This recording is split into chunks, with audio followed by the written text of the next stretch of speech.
quite a few of these during COVID, the zooming into the homebrew club meetings. And I'll tell you, this is easily the most populated one that I've been a part of, and hands down the most organized as well. So good job, Andy and crew. I know I've met quite a few of you, I think, before. I think I've met some of you. Derek, I know fairly well. I've stayed the night at his house. Don't ask why. And Sean, you as well. Andy.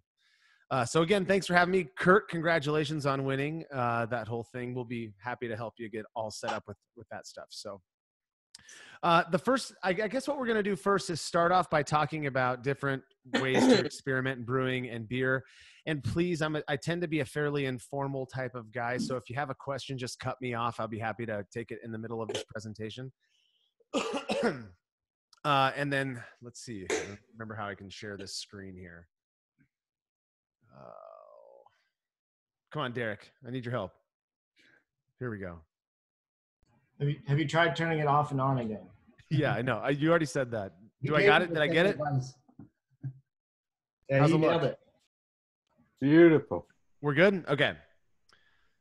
I have no idea how I did that, by the way, Andy. I just pressed buttons. So I'll go kind of quickly through this. I know that I heard some people asking questions earlier about what a triangle test is. So we'll kind of focus a little bit more on what I think is more interesting and then move past some of the other stuff. But this is going to give us kind of a general overview of the way that Brülosophy, at the very least, but I think a lot of people tend to look at brewing experimentation. So first off, oh boy, what do I press here? There we go. A little bit about me. Brülosophy started in 2014 is when Brülosophy got its start. I'm a clinical psychologist in my real world, which is kind of weird considering my hobby. I work at a women's prison with people who've done some pretty crazy things. So I view brewing and beer in general as kind of a nice reprieve from that life. 2017, we started the Brülosophy podcast, and we're maintaining both of those things to this day. We still publish 2 articles every week on Brülosophy.com and one podcast every week as well. So it keeps me pretty busy on the side. I got my start in homebrewing in 2003. I was living up in Bellingham, Washington. I was working at a group home, and the guy who was supposed to work with me showed up about 30 minutes late and blamed it on bottling beer. And that was my introduction to brewing your own beer. So there are obviously more than just me who are doing this thing with Brülosophy.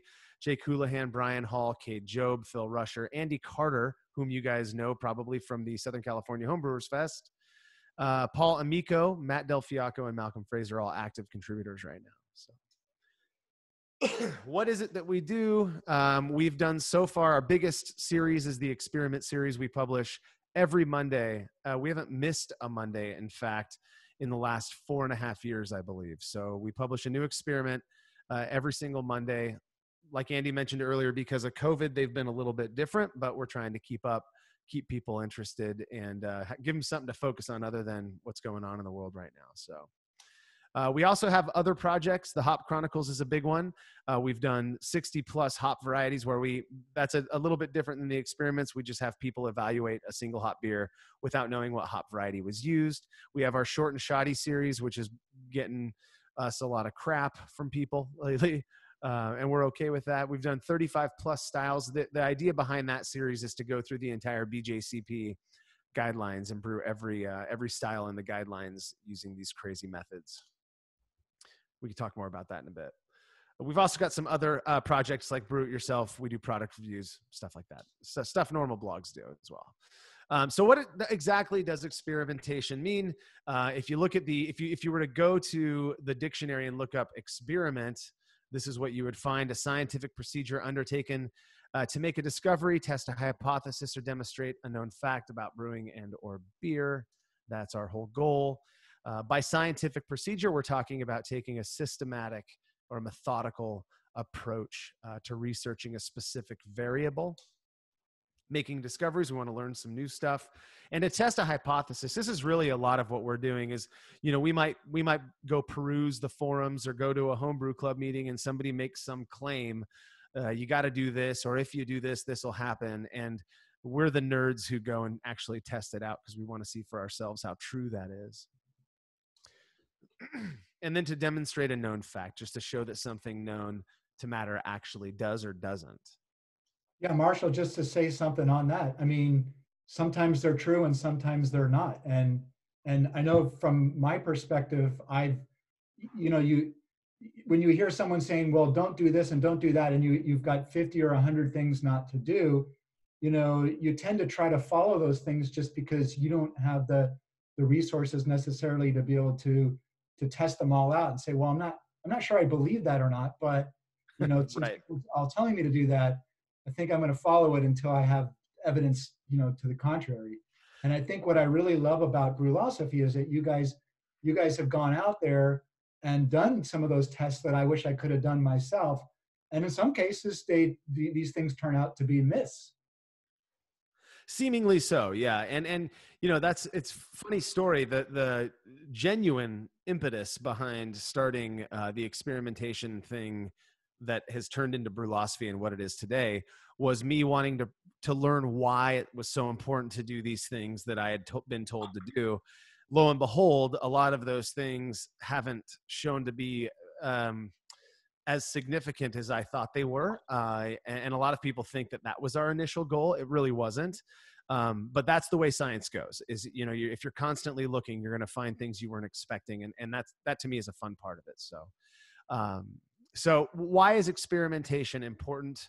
The truth of the matter is that for some people, it's just not that important, and that's perfectly fine. Again, we're a group of guys who kind of geek out on digging our fingers in really deep into stuff that others might not find interesting.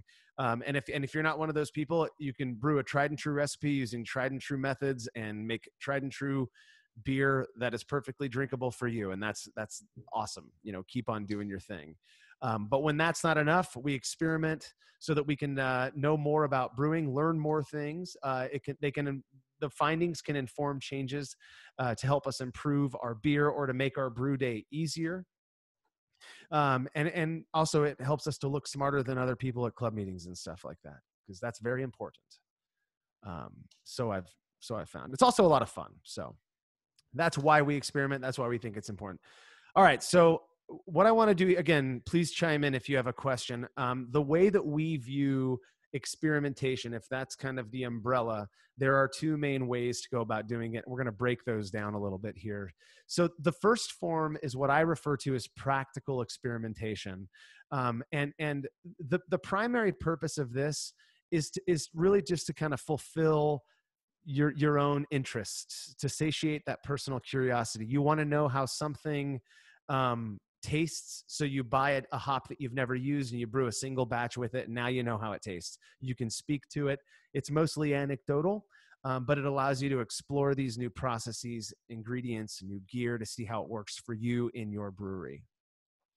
It can help you work towards a specific goal. Again, if there's something new that you haven't tried before, you can call it, and I put this in air quotes, you can call it an experiment because you're trying something new. And I think, for the most part, that's when you see people reporting experiment results on forums or on their blogs and stuff like that, this is typically the kind of experimentation they're referring to. Very, very helpful, because anecdote can be very helpful. All you need to do this kind of experiment is a palate, some opinions, because that drives a lot of how you end up perceiving what it is that you're brewing. And then you don't need them, but friends can be kind of helpful as well, because they can give you some feedback. So some examples of practical experimentation. This is one of my favorite stories. A while ago, I think it was 2011, I had a buddy named Chris who couldn't believe that human beings could produce beer in their garage. And so I invited him over for a brew day one time. He really enjoyed it. I think we made a simple blonde ale that first time. And then he wanted to make an IPA immediately off the bat. Sounds good to me. So we worked together in Beersmith to create this recipe, and it had I think it had a 2-ounce, 3-ounce dry hop, something like that. So the wort is all chilled. We get it racked over to the fermentation vessel. And then I hear one of my kids inside yelling at the other kid. So I have to run in real quick. And I come back out and I see the hops are all sitting out on my workbench. And I asked him, what he pulled those out of the freezer for. And he goes, oh, well, the next thing on the list was to add the dry hops. And so what he had done is he wasn't paying attention. He didn't know what a dry hop addition was. And so he had taken these hops and, put them in a bag and tossed them in and then pitched the yeast. And, I was at that point going, well, this is probably going to ruin this beer, but I guess we'll see. We'll end up seeing. It ended up being a really good beer, and that had ample hop character, dry hop character. There was nothing wrong with it that I can recall. It was a while ago, but it was good. And so from that, we weren't doing any comparisons. We weren't doing anything like that, but it was an experiment for us because we didn't know what to expect. And what we learned was that you can ferment with dry hops without having a terribly negative impact, and that perhaps late dry hopping isn't really required, that there are different approaches. I know somebody earlier was talking about biotransformation dry hopping, and that's something that we've experimented with as well. But it's that type of experimentation, that single batch, messing around, trying new things, that we refer to as these as practical experimentation. Some of the pros of this type of experimentation is that it's really simple because changes are made to a single batch. You don't need to brew 2 batches side by side. It can reveal really interesting stuff about new processes or ingredients or even new gear. Some of the downsides to this type of experimentation is that there's no controls. It's non-comparative. Because of the fact that you don't have a control batch that you're comparing it to, you can't really generalize too much your findings. In the same way that as much as we like to think that we're non-biased creatures, we're all biased all the time. And so knowing what went into that batch and then giving my own feedback on that obviously is going to be influenced by my knowledge of the variable and what I was doing. And that we call that sidedness. And so it's going to increase your bias. Typically in these ones, if you start a blog and you start doing these types of experiments, typically the number of participants is 1. And it's you. And so the results are anecdotal. Nothing wrong with that. It just limits your ability to generalize those results.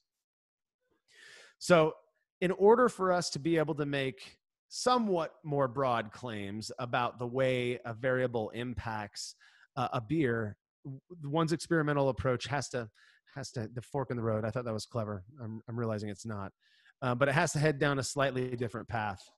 And so that's what we refer to as comparative experimentation. This really is what the experiment series is focused on over at Brülosophy. The purpose of this is to learn how a particular variable or even set of variables affects beer, as well as to satiate personal curiosity, explore all the same stuff as the other practical experimentation. Requirements for this one: you have to have the ability to produce 2 batches of beer for comparison. Participants, you're not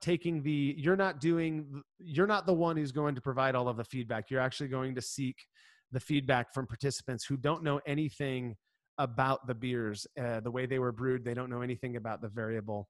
Another note on being able to produce 2 batches of beer for comparison: they have to be produced on identical equipment, because you don't want any differences to be the potential reason for a difference between those beers.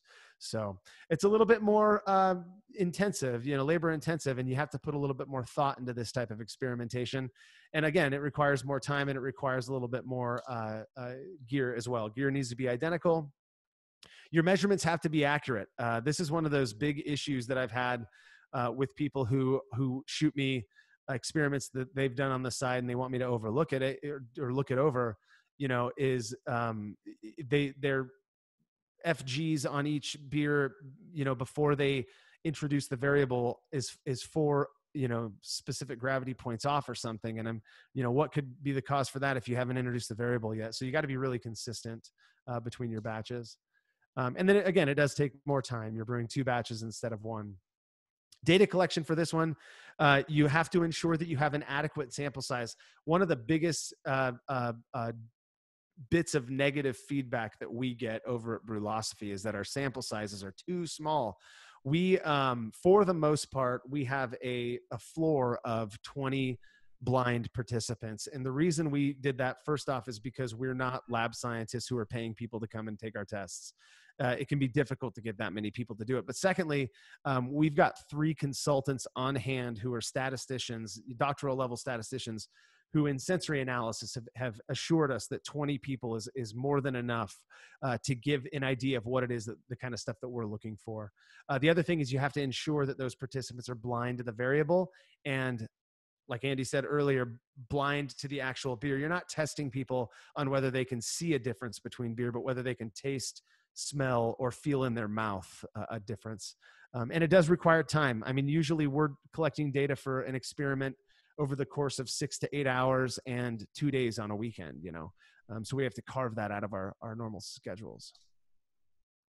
The ultimate goal of comparative experimentation is to reduce or of taking into consideration these things that we just discussed, is to reduce the influence of outside factors as much as possible, so that any differences perceived between these beers can be attributed as specifically as possible to the variable that was being tested and not something else. So some examples of comparative experimentation. This is another one that's fairly simple, and I think we see a good amount of, on the web, is your standard A/B comparisons, where tasters compare two different beers and provide feedback on the differences, the similarities, what they did or they didn't like. And a good example of that would be if I made a beer with Galaxy hops at 60, 30, and 10 minutes. And then I did another beer with Galaxy hops at just 30 and 10 minutes. And you serve them to people, and they, maybe they don't know what the variable is, but you're just asking them for their feedback. It's a really good way to get qualitative, sensory information with smaller sample sizes. And especially if you trust those tasters, that's probably a good thing if you trust their palates. The one thing it doesn't do is it doesn't provide any information about whether or not the variable, whatever that may be, produced a distinguishable difference. Did it actually have an impact, or was it perhaps that people were tasting a difference because they were expecting a difference? And that's why we do the triangle test. Again, if you have any questions, please chime in here. The triangle test is a very simple yet sophisticated way to determine whether a variable has a noticeable impact on whatever it is you're testing. In this case, it's beer. So it is an industry standard. As much as people want to hate on it for being difficult or too easy or whatever they say, it's what's used in most food science labs, over even quadrangle and other types of sensory analysis methods. So the way this is set up, it's pretty simple, is first and foremost, to hide the appearance of the beer, we serve every triangle test that we do at Brülosophy in different colored opaque cups. So they're plastic colored cups, either red, blue, or green. Two of those cups are filled with the same beer. One of them is filled with a different one. And then we have participants complete a survey. Their job is simple. It's just using your smell, your taste, and the way it feels in your mouth, try to determine which one is different and then select that one. The way that we're able to determine, at least on our level, and I'll talk a little bit more about this in a bit, whether a variable had a noticeable impact, at least, is by using a statistical significance equation. And in this case, that number is reached when a certain number more participants than you'd expect by chance alone, they accurately identify the odd beer out. So that single one that is actually different. P-values. We'll talk about p-values if you want to. It's controversial, I get that, but for what we're doing, beer, we're not trying to save lives here. We're just trying to make something you can drink and enjoy. We're sticking with a 0.05 p-value as being our threshold, which allows us to say if something ends up with a p-value that's below 0.05, we can say with 95% or more confidence that selections were not the result of random guessing, and hence more likely due to the actual difference between the samples. So we can say that the variable did seem to have an effect. Marshall, so a couple of go ahead. Question for you, Marshall. Before you jump off of triangle tests, I noticed a lot of the triangle tests have, so you might have two of sample A and one of sample B. Is it okay to do, for some people they get 2 of A and 1 of B, and for other people they get 2 of B and 1 of A? As long as you can keep track of it, that's perfectly fine. I actually, that was something that we had started doing in the very beginning. And a Canadian doctoral level statistician told me there's no reason, because you're not doing within samples testing, you're doing between. So most of the time, like for me, when I collect data, I'm having people come to my garage at various times throughout the day. It's not a big group of people. They're never taking the test together. So they're not, cheating off of each other. And so the way that it's served doesn't really have much of an impact. Usually the way that I randomize that is because it's easier for our survey to keep one beer is the one in the specific colored cup, is I serve them to people in different order. So if one person got red, blue, green, the next person might get blue, green, red, and so on. And so that's the way that I randomize the order they're in. The reason why I'm asking is because it might be a little easier for somebody to, because you might have to produce twice as much of one than of the other if you were going to do it that one way. And if you were to split it up that way, you could, like, for example, if we were to bring these to the exchange, they could have just an ID number on it, and it's kept track of in a spreadsheet of what that is, that ID number. They're all just unique ID numbers on every single beer that's in the exchange, and you have them brought in so that there's three that are held together. You got to take this group of three, but it could be two of A and one of B, or two of B and one of A. Yeah, no, that's absolutely possible. The most difficult piece of that is keeping it organized, which one was different, and then reporting on that as well, because we try to be as honest as possible in our reporting of the results.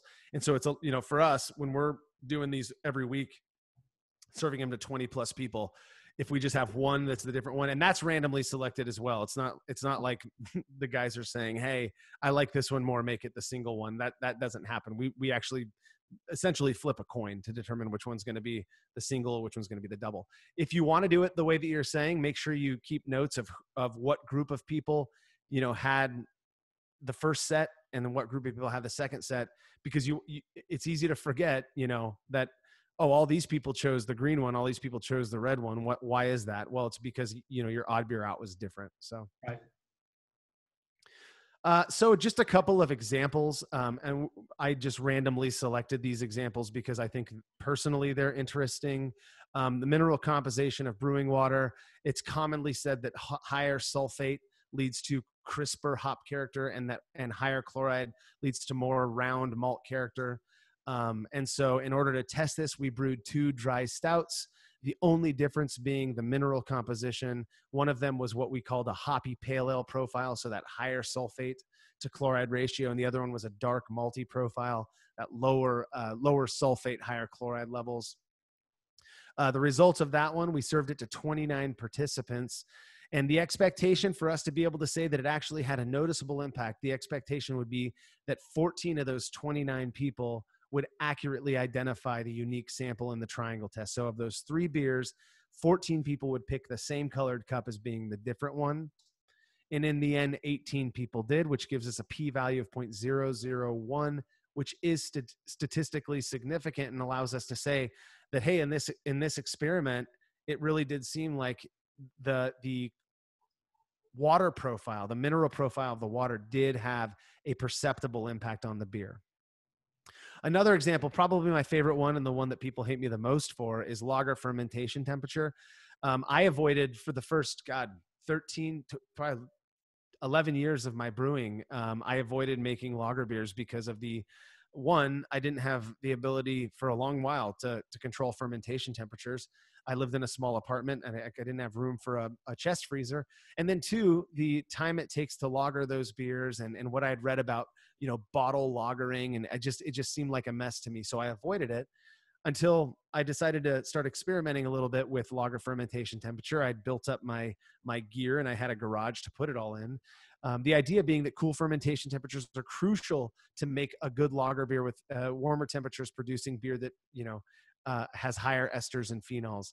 I wondered if it really does. I expected that it did, and performed multiple experiments on this one. The very first one, in fact, was a test of WLP 800, their Pilsner lager yeast, which I believe is from Pilsner Urquell.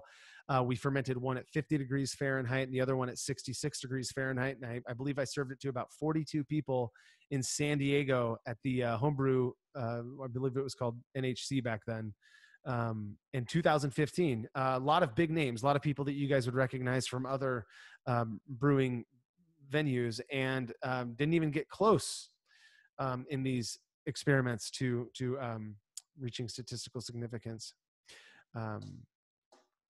Here's the results on that one. So 13 out of 39 participants picked the unique sample, which gives us a p-value of 0.0 or 0.56. I remember specifically talking to one person, Denny Kahn, who said he couldn't taste a difference at all and was shocked that they were fermented that far, 16 degrees Fahrenheit apart. Saf Lager 3470, known for being the most popular lager yeast strain in the world, served it to 26 participants, out of which only 12 picked the unique sample in the triangle test. So 0.12, again, not significant. Imperial Yeast L13 Global, a liquid version of W3470, only 8 out of 22 participants, so just a nudge over 1/3, which you'd expect by a random chance, picked the unique sample in a triangle test. So yet again, more evidence that at least when you're fermenting on the homebrew scale, 5-gallon batches, it seems like this idea that you have to ferment a lager at 50 degrees Fahrenheit or cooler to get a nice clean lager character may not necessarily be as true as we thought. None of them had any statistical significance. And the interesting thing about those is we go on to ask some people about their preference, and usually when it's a non-significant result, the preference rating is meaningless because technically or statistically the beers were identical. But in some of those, I'll go back to my friends and say, well, what'd you think? And a few times that people have commented that they actually enjoyed the warm fermented lagers better, knowing that they were lager beers. So interpreting those results, and I think this is a really important point, a single significant result does not a principle make. Just because Brülosophy found that fermenting with 3470 or with Imperial Yeast Global at 66 degrees can produce a fine tasting lager doesn't necessarily mean that it's not producing esters and phenols that have been discussed for centuries. The idea is that you want to replicate these findings as many times as possible, which is one of our things that we're trying to do right now during the whole COVID thing. Consistency or consistent findings over multiple experiments is what's ultimately going to bring us closer to the truth. Another point is that the P and p-value does not stand for perfect. We know that the p-value is not the most ideal way or the ideal statistic, but it is, in my opinion, and I think it's in a lot of people who are in the sensory sciences, it is a pretty ideal way to determine whether something actually matters a lot or doesn't matter as much as we think. On the same vein, a non-significant result doesn't mean that a variable isn't significant. It just means that in that particular experiment with that particular set of tasters, we didn't find a significant result. It's possible that under a different set of circumstances or with different tasters, a different variable might have a greater impact. So just to conclude this piece of it, there are many ways to experiment with brewing and beer. You've all done it, whether you intended to or not. If you messed up on your water profile, if you fermented a little warm, a little cold, if you pitched a little too much or a little, too little yeast, that's an experiment because you're wondering how it's going to come out. There are multiple ways to do that. You can do practical experimentation, single batch practical experimentation. You can do dual batch comparative experimentation. Both hold value, in our opinion. And experimenting may not be for everyone, and that's perfectly fine. I have a good friend in town, in fact, who is a phenomenal brewer and just does everything by the book, what he read in How to Brew. And, John Palmer's a good friend. I can say that, but he just has no interest in experimenting. His whole thing is he wants to win competitions. So he just does what works, and that's it for him. And we're still friends. So that's some things you want to consider.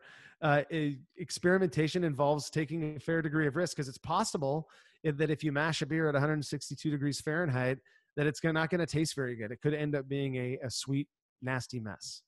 So you have to be willing to accept that risk. We tend to walk into those risks because we like it. So, but at the end of the day, it's easy, it's engaging, it's fun, and it can be really rewarding as well. So, this is a great philosopher. The reason Brülosophy has its name is because I'm a big fan of existential philosophy, and so some of you may know Jean-Paul Cézanne. To know what brewing is worth, you have to risk it once in a while. So. Thank you guys for having me. I wanted to go through that quickly in case there were some questions, or if you guys, anything you guys want to ask, you can ask me. So go ahead and go for it. I'll turn my camera back on here. So Marshall, first of all, I want to thank you for coming out here and presenting to us. This is quite a treat. I think probably most of the members here have in one way or another been, pulled down some of these studies to, get more basically research, more knowledge into our brewing. And so this whole program has really added quite a bit to our knowledge base when we brew. And we're of course finding new things out every year because you guys have the ability to go out and test things that some of us are not always able to test.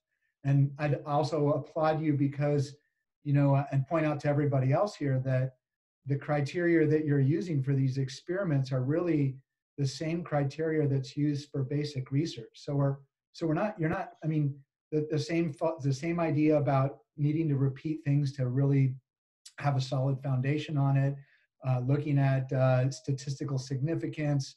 These are all cornerstones of scientific research that we use for, basic research in other areas of science. And so the fact that you've adopted that to this for brewing science really adds a lot of credence to a lot of the work that you've done. So I really applaud you for that. And so I just wanted to say that before we kind of opened it up for all the questions. Yeah, I appreciate it, Andy. And just a note on that, I spent 9 years in college, studying the human condition and what makes people tick. And it's interesting because the part that I found most interesting was how wrong we often are as humans in what we perceive, right? And that's a big part of what I do as a psychologist is, people think that they're so right in their perceptions of the world. And oftentimes that's what causes issues. Well, in the same way, or in a similar way, that's how I view a lot of what, basically because of Brülosophy, a lot of where we get these dogmatic ideas in brewing is that, a few people found this thing and so they started speaking about it and no one ever really cared to test it out.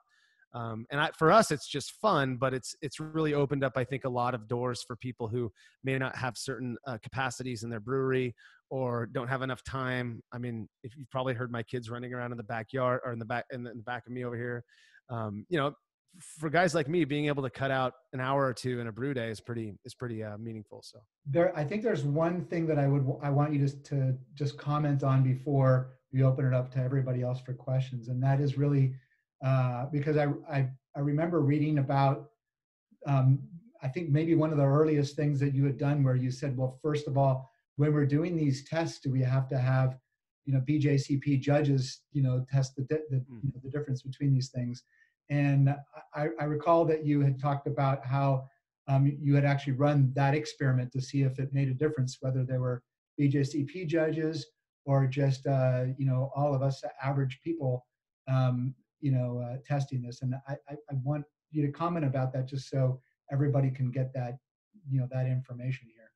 Yeah, no, that's a good thing to bring up. So just before I start talking, I am a certified BJCP judge, so I feel like I'm allowed to speak honestly about this club that I'm a part of. There's an element of pride that comes along with being in this hobby, and particularly the more you advance in things like judging or even doing well in competition, with that comes this sense of almost, and I say this respectfully, but almost superiority. Like, I know what's good, and I can taste things. So one of the bigger comments that we used to get in the beginning of this whole gig was, well, the problem is that you don't have experienced tasters. And by experienced, all they meant was they got a credential for passing a test. You don't have BJCP judges tasting the beers. And if you did, they'd be more likely to taste the differences, and you'd have more significant results. Well, the part that they seem to miss is that all of the Brülosophy guys are BJCP judges, and usually our experience aligned fairly well with that of the tasters. So not only were they questioning the tasters, but they were questioning our prowess as well, which is fine. So what we ended up doing was taking, I believe it was the first 35 or 40 experiments that we had done, and on those surveys, we happened to ask people, what's your beer drinking experience? And we had everything from, I only drink Coors Light unless Marshall's giving it to me. We had stuff like, I'm a registered BJCP judge. I'm certified or higher BJCP judge. I'm just a home brewer who likes to drink craft beer, whatever. And so we broke it down by all of those different delineators. And in the end, and what we looked at was how many of these people tended to be right. Because what you'd expect to see if being a BJCP judge somehow made you better able to taste differences between beer, if that were the case, then what you'd expect to see is over 40 or so experiments that those people who had BJCP credentials would actually score correct more often than those who didn't. And in the end, it was actually just a bump lower than most other people, which I thought was pretty humorous. And what that led us, and I got to the pleasure of spending time with Gordon Strong in New Zealand a couple years ago, and we were talking about those results. And he said, well, yeah. He goes, he's like the most highly ranked BJCP judge, I believe, in the universe. And even he said, the BJCP doesn't train you to be any better at perceiving things. It trains you to be better at describing what it is you're perceiving. And that's the key. So we're not asking people to describe anything. For those of you who may listen to the Brülosophy podcast, you might be familiar with my neighbor, Tim. And the guy is a complete and utter idiot when it comes to describing beer flavors. He's getting better, but he has this ability to pick up on things that even I don't. And that's just because he has the ability to distinguish things. He can perceive in the same way that I can. He may not be able to describe them in the flowery ways that I do. And so I think that's an important thing. We don't make it a point to convince people who disagree with us on that to come to our side, because they're not going to do it. There's a reason they're arguing with us. But the reality is, perception is perception, and your ability to describe something is completely separate from that. So I hope that explains it, Andy. Yes, that's exactly the point I wanted you to bring up. And I'm probably the shittiest judge there is out there. Excuse my language. Sorry. So I just like everything I drink. If anybody has any questions for Marshall, now's a great time to bring them up. Marshall, I have a question for you. Your test, you talk about, can the people tell the difference? Is that only the goal, or are you trying to see which one of them do they like better? Great question. So we've actually done on the side. We never really published it because it was so meaningless. But I have a Canadian friend who is a statistician, and he developed. Well, he didn't develop it. He helped us with an approach to looking at preference as well. So, Wouldn't know him. He lives in Canada. What was that? You, Derek? What kind of joke was that? That was I have a girlfriend that lives in Canada. Oh, of course, yeah. No, he's actually in India. That's even further away. So, but the idea behind distinguishability is that, what we're looking for in the triangle test is, does this thing make a difference? All right. If you go and you look at if you just filter our, last 20 significant experiment findings, and you're just looking at the ones that are significant, and then you go and those are the only ones where we ask people a preference, and you go and you look at the preference rating, almost without question, 50-50. So what does that say? Preference is so subjective. If I go to you, Dave, your name's David, right? If I go to you and I say, hey, I got this beer. It's from this small little brewery in Santa Rosa called Russian River. It's called Pliny the Elder.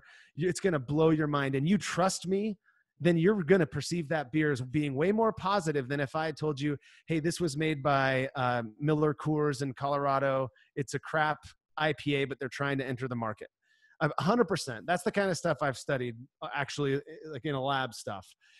perception matters and your bias matters. And so the nice thing about when we do ask for preference ratings is that the one meaningful tidbit that we get from it, and it's kind of a pat on our back, is that, hey, look, people have split preference. I mean, I served people a beer that was, I believe it was a 5-year-old Chinook that had been sitting on a cupboard, like in my cupboard in my garage, and then fresh Chinook and that's a harsh hop, if you bitter with that stuff.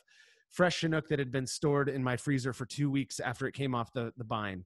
And there were a good portion of people who thought that old crappy Chinook tasted better. I mean, how do you explain it? It preference is what it is. And if you like something more, who am I to say that you're stupid for it?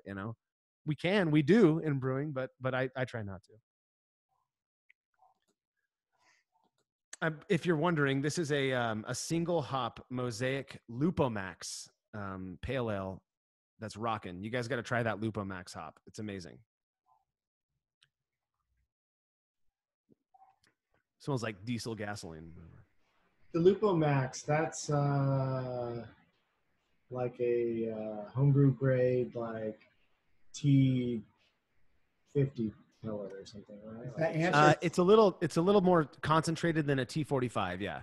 But it's not homebrew. It's commercial market as well. What it is they've removed something like 35 or 40% of the vegetal matter from the hop, and then they've condensed all the lupulin and pelletized it, so it looks like a normal hop, but it's extra potent. So you use what we were told. I did a podcast with the guys from Haas, 30% less, and with that you also get less vegetal matter in your beer. So when you say how is it like straight gasoline, is that like in a good way? No, I get kind of a diesel-y thing from Mosaic, and it reminds me of my grandpa, and so I actually do enjoy it. Yeah. Yeah, how is Like it different blueberry. than like the cryo hops? Similar idea, different product though.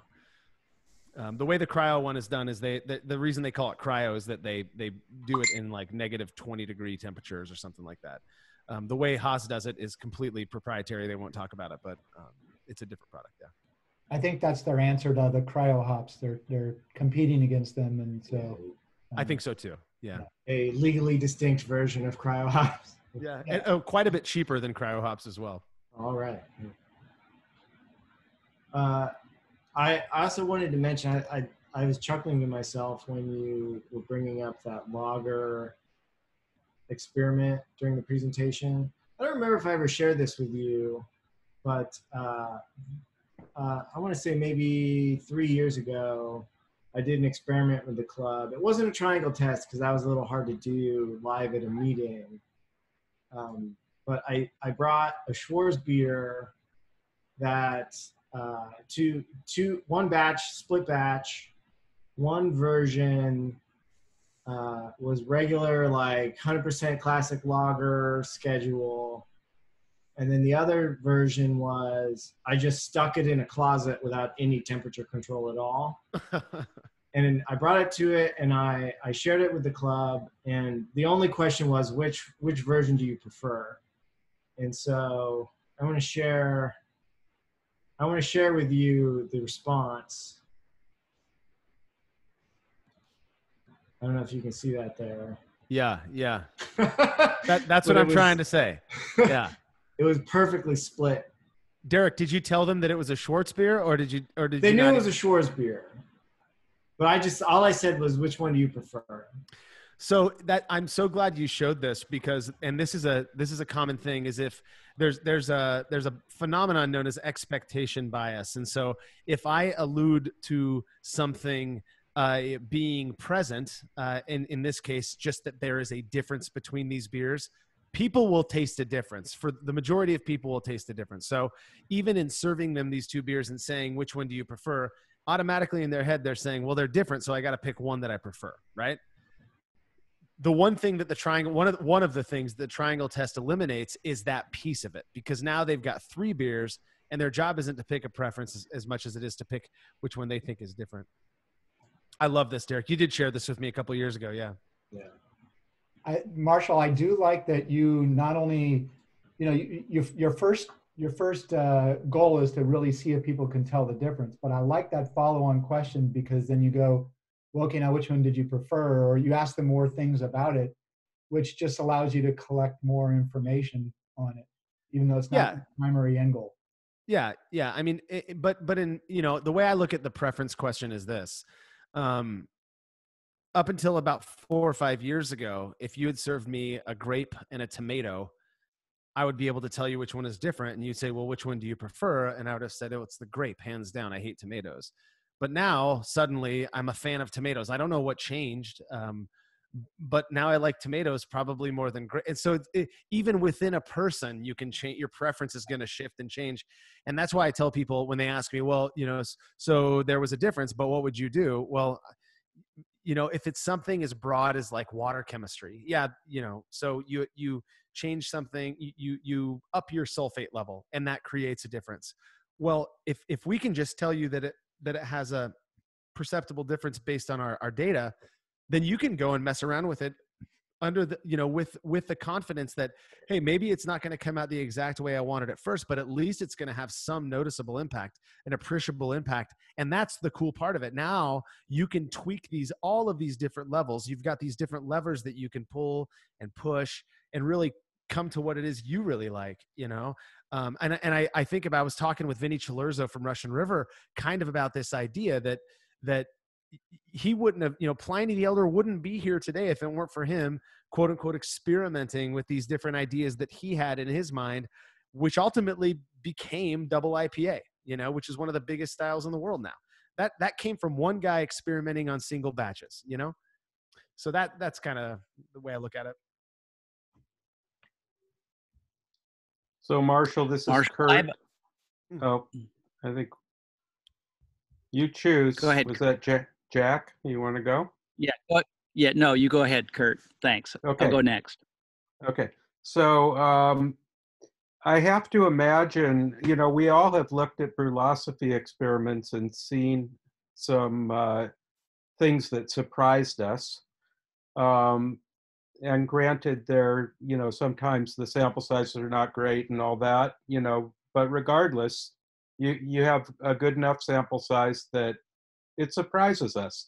And I know there are a lot of people that are invested in a lot of these things, and I just think you must have some good anecdotal experiences with people who were invested in these observations that might be interesting stories for us to hear. I'd be interested in hearing what kinds of responses you've gotten to particular experiments you've done.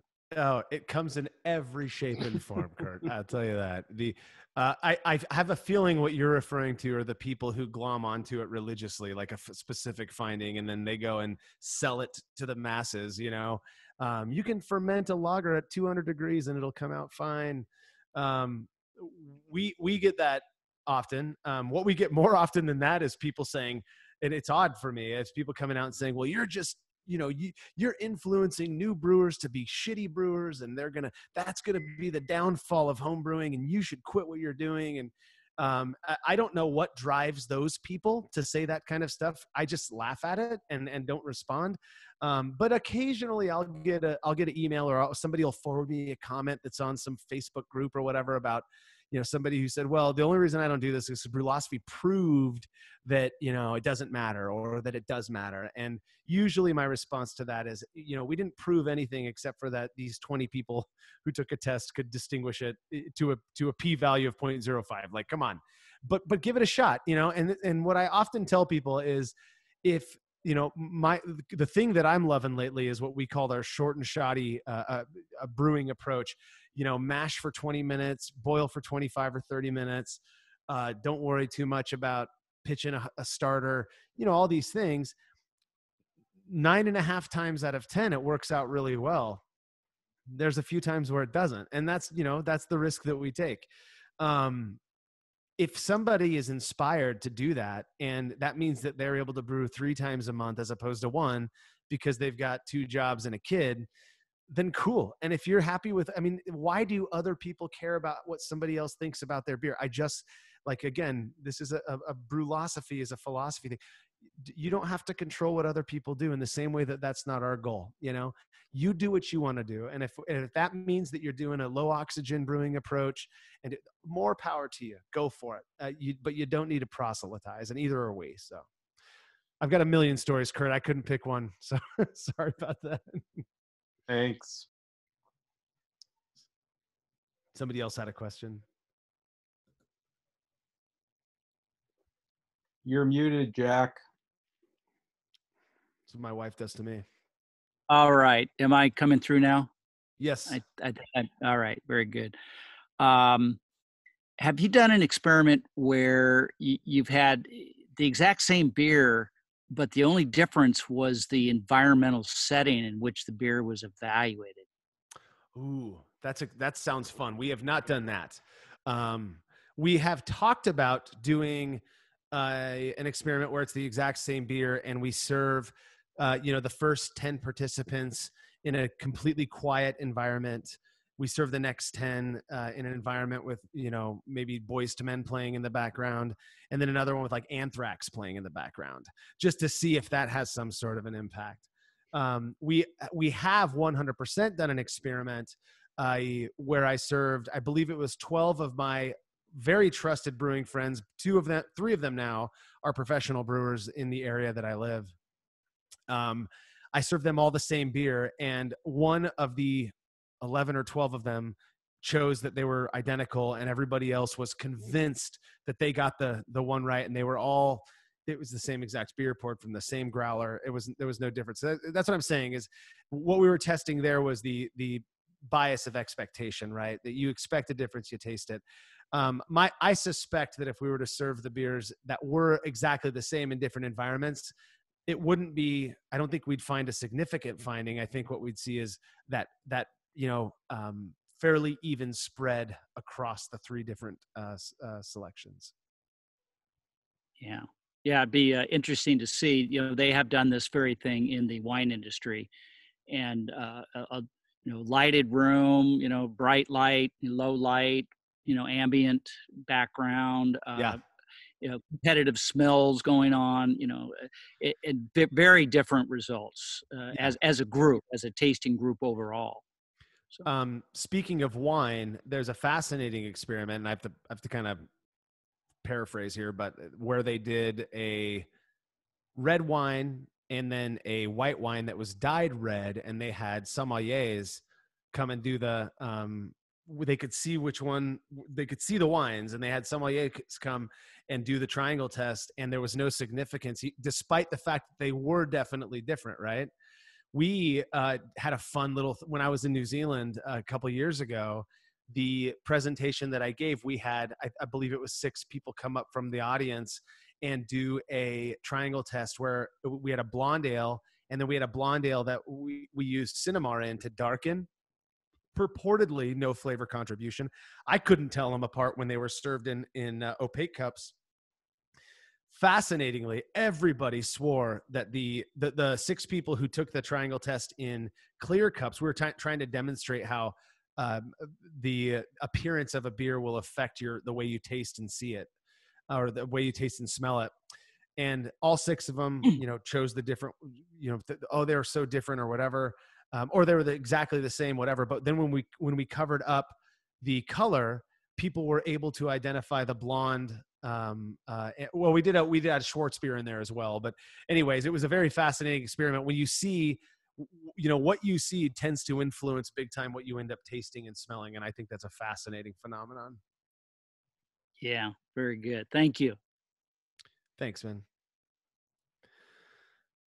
If nobody has a question yet, I will answer the one that I get the most often, which is what experiments have influenced me the most? What have I changed because of doing this? We've done, again, 365 of these things. Hands down, cold side oxidation experiments have been probably the most inspiring in terms of they have changed the way that I do things for everything that I brew. I'm absolutely terrified of letting my beer touch oxygen once fermentation is complete. And then also water chemistry. I was adamant, I believe Derek was around for this, actually, an argument that I had with a friend of ours named Dan, who was telling me, no, man, water chemistry matters. Just go do an experiment on it. So I did. And sure enough, he proved me wrong. So, and then also I ferment all of my lagers at 66 degrees Fahrenheit these days.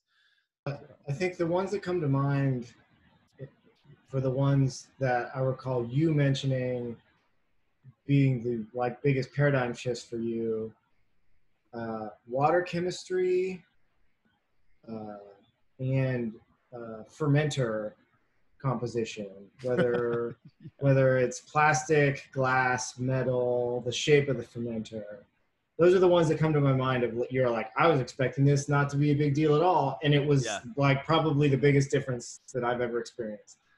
Yeah, we had a series of fermentation vessel comparisons that I don't think anybody on earth would have expected to lead to a perceptible difference. And time after time, you know, glass versus plastic, bucket versus stainless. I mean, they kept coming back significant. And again, preference was split, but they were perceptibly different. And you have to ask yourself, you know, what is causing that difference? Because it doesn't make sense to me.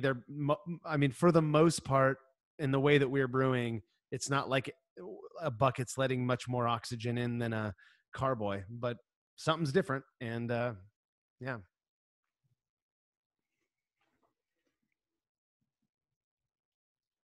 All right, I got one for you, Marshall. About how you basically. Oh wait. Oh. You go, Chris. Go. Yeah, go, Chris. Okay. Yeah, so I had a question about how you baselined your system. So, like, did you do an experiment where you just baselined the system and had people try 2 beers from the same different halves? And have you always used the same system, or have you rebaselined? And anytime you use a different system, do you rebaseline? Yeah, that's a really good question. So when I first started this whole thing, I had an SS kettle, I believe, and I was doing batch sparge with a 70 quart cooler, and so what I did is I presumed that if I did everything identical, so linear systems, and that was the way it was set up in my garage, they were right next to each other. If they were identical, I'd at least be, and I did everything the same, they'd at least be similar enough. And so, yes, I set up a baseline. I brewed a couple of batches, served them to friends, triangle tested them, no difference at all. And what's funny is thinking back on that was proof to me that I was brewing consistently, and also proof to me that we were going to see a lot of significant results based on, you know, all the stuff that we'd read and learned about brewing. And again, that, you know, only, I believe it's 36% of our experiments have come back significant. Now, I have changed my systems, oh my God, maybe 5 or 6 times since I started this thing. I'm now using, for example, SS Brewtech 1V electric systems. And yes, every time I do it, I'll brew 2 batches side by side. Usually on if I'm going to adjust a variable, it'll be one that I've done before that wasn't significant. And then I'll serve those to friends. And if they're not tasting a difference, then again, that's confirmation that the beers are consistent enough. So. All right. So do you have more, Chris? Nope, that answered my question. Okay. So Marshall, I was going to ask you, you kind of went over you talked about just a little bit for the process on how you actually present the beers to people, but is there like an actual like procedure that you follow when you do it, or that you have people do it? Because you were kind of saying, oh yeah, well, like I'll give them to them in different orders sometimes, depending on who's coming there. Like, how do you actually like make sure that it's random and they don't notice what you're pouring for them? Yeah, very, very good question. The last thing you want is for people to even see you pouring a beer. So we all of the Brülosophy contributors have a different approach. I mean, we all have our own, but a couple of the things that we abide by are: 1, nobody watches us pour the beers ever. Every cup is filled to the same level, and we tell every taster that we serve the beer to, don't talk to anybody until we tell you it's okay to.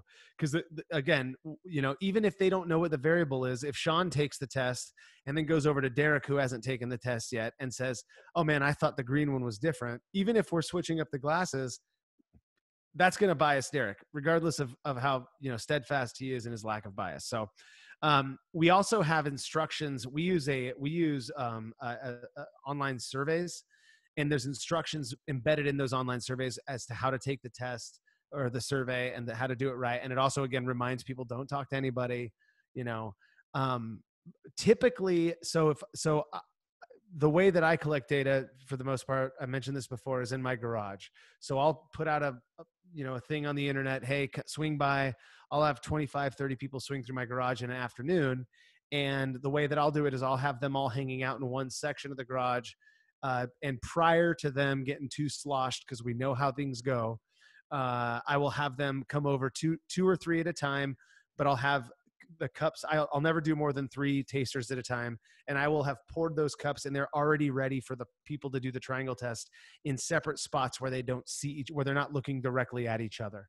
And so then once they finish, I'll take their cups, redo the set, send them back. They can start drinking as much as they want, and then have another set of 3 people come over. A lot of the guys will collect data in tap rooms or homebrew club meetings. Our thing with that is, if you're going to a tap room, if you're going to a brewery tap room and they allow you to do it, first off, catch people before they order their first pint. And then if you're doing it at a homebrew club meeting, before any of the drinking starts, get people on board. And the truth of the matter is this: we've actually done some kind of post hoc analysis of whether being buzzed has an impact on your ability to. It actually doesn't seem to. People can still taste the difference after a few beers. The bigger concern is palate fatigue. If particularly if you're drinking a ton of hoppy beers, and then you go and do a test on a blonde ale or a pilsner or something like that, we want to make sure that your palate's fully ready to go. So, is there a particular serving temperature that you shoot for? Does it vary depending on what type of beer you're serving? The answer to that is not really. One of the guys last year, I believe, was curious about that, and so he had happened to have an ESB on tap, and that was his experiment. And so he did a portion of the tasters of the initial tasters. I think the first 23 or 24 people got the beer at serving temperature, which was 40 degrees, 42 degrees, something like that. But then for everybody else after that, which we didn't report on just because it was different, he let them warm up for 5 minutes. The cups warm up for 5 minutes. So they were up in the 50-degree range, kind of a typical English cellar temperature. Still no significant difference. People were unable to. So that doesn't speak to the fact that temperature doesn't have an impact on flavor perception, just that when you're trying to distinguish differences, at least in this case, it didn't seem to have much of an impact. May it? I think so, possibly. So we most of the time what we're doing, if we're traveling with our beers, we're pouring them into growlers and heading over to a tap room or a homebrew club meeting and keeping them on ice until they're ready to serve. And a part of it is because I think that's the way most people drink their beer. And so we're trying to keep it as consistent on that level as possible.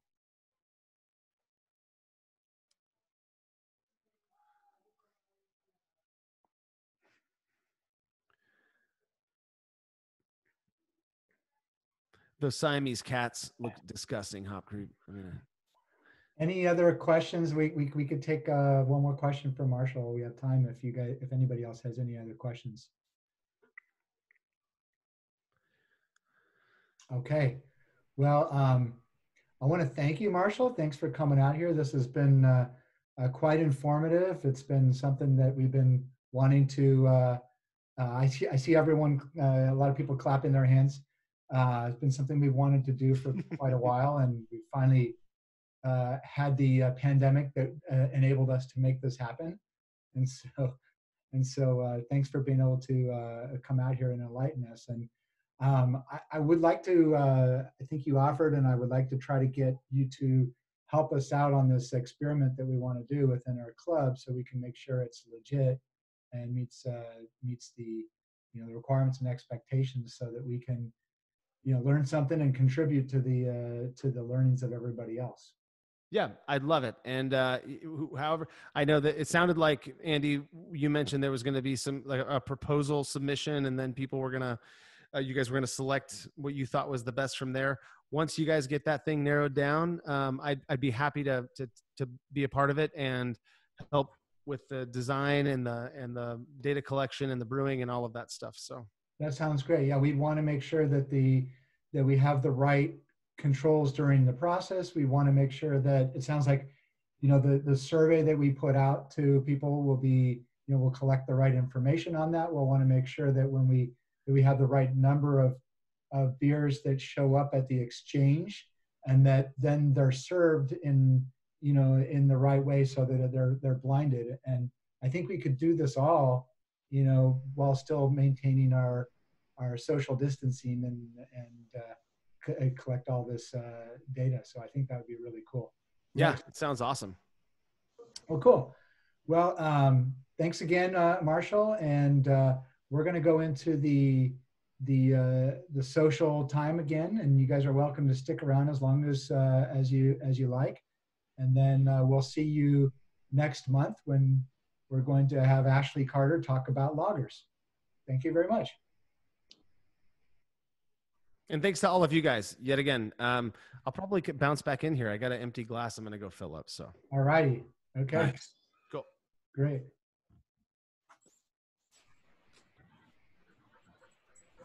The world's saddest sight is the bottom of a pint glass.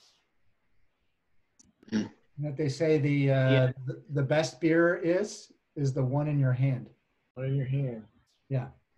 Not the one in your belly. The saddest sight is when my puppy knocked over a pint of beer full. Not only did I lose the beer, I lost the glass. Ah, the beer and the glass. Horrible. I thought the saddest sight's when you have a kegerator full of beer and that's not in the keg. Yeah, I had that. Yeah. So I had and an empty CO2 tank. An empty CO2 tank. I was up late once making mead. And you can't reach the bottom of the kegerator. I had this really late night where I was making mead, and I had just finished everything up, and I had this mead. I put it into this glass carboy. I was like, I can go to sleep, and I did my job, and I'm going to have some great mead that's going to come out of this. And I set the carboy down, and right as I set it down, it just split open. So now here you have all of this. So I lost all of the whole batch. All of the mead went there. I lost the carboy, and I had to stay up all night to clean everything out. So I couldn't just leave it that way. That was a pretty bad day, pretty bad brewing day. But you were still conscious. Where's Brian Trout for his story? Oh man, yeah, thick. Full visits involved. He's on here. He's got the invite. I don't think he's on anymore. No, he should be. He's out in public, so he might not respond. He's a paid member. He should be. Let's see on the. Let's see. Well, I'll hold off in case he's around to tell the story.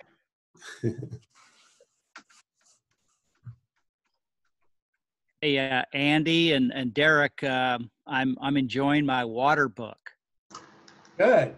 Yeah, you heard Marshall talk about how important some of the water experiments have been, and so yeah, I think that'll be really good. Yeah, I'm kind of stuck on temporary and permanent hardness.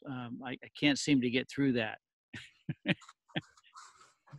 Are you it's kind of tough? Are you temporarily hard-headed or permanently hard-headed? Peggy says permanently,